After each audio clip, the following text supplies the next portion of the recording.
Ölkəmizin mədəni həyatında milli teatrın əhəmiyyəti və rolu nəzərə alınaraq hər il martın 10-u Azərbaycanda teatr günü kimi qeyd edilir. Prezident İlham Əliyevin 1 mart 2013-cü il tarixli sərəncamı ilə Milli Teatr Gününün təsis edilməsi incəsənət xadimləri, eləcə də teatr sevərlər üçün əlamətdar hadisəyə çevrildi. Azərbaycanda milli teatrın əsası 1873-cü ilin məhz bu günündə Mirzə Fətəli Axundzadənin Sərgüzəşti Vəziri Xani Lənkəran komediyasının səhnələşdirilməsi ilə qoyulub. Bu şərəfli missiyanın həyata keçirilməsində isə Həsən bəy Zərdabinin və Nəcəf bəy Vəzirovun mühüm rolu olub. Milli teatrın inkişafından danışarkən ilk növbədə xeyriyyətçi mesenat Hacı Zeynalabdin Tağıyevin adını çəkməliyik. Məşhur milyonçu Bakıda ilk teatr binasını inşa etdirib. Sonralar məhz bu mədəniyyət ocağında Azərbaycan səhnəsinin Hüseynqulu Sarabski, Hüseyn Ərəblinski,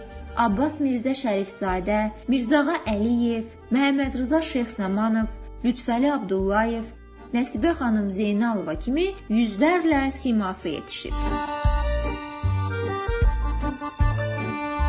Hələ 17-ci əsrin ikinci yarısında Azərbaycanda olmuş fransız səyyahı Şarden Çuxursəd Bəylərbəyliyinin İrəvan şəhərindəki iqamətgahında qonaq olarkən ona 3 hissəli tamaşa nümayiş etdirilir. Tamaşa Şardenə o qədər xoş təsir bağışlayır ki, onu Şərqin operası adlandırır. Azərbaycanda teatr sənətinin inkişafında Hacıbəyov qardaşlarının da böyük əməyi olub.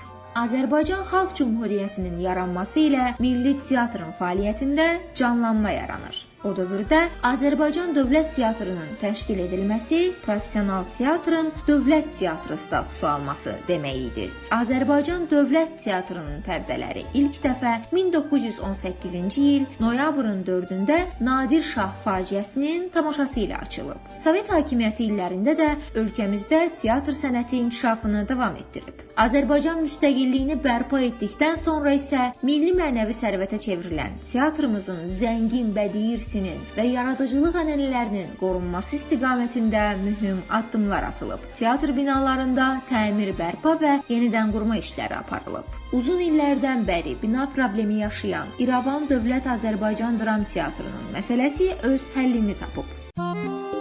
Əminliklə deyə bilərik ki, Azərbaycan teatrı hər zaman olduğu kimi bugün də tamaşaçı rəğbətini qazana bilir. Hazırda isə Qarabağda aparılan quruculuq işləri sırasında teatr binalarının bərpa edilməsi 30 illik fasilədən sonra mədəniyyətimizə böyük töhfədir. Nigar Abbasova, 525-ci kanal.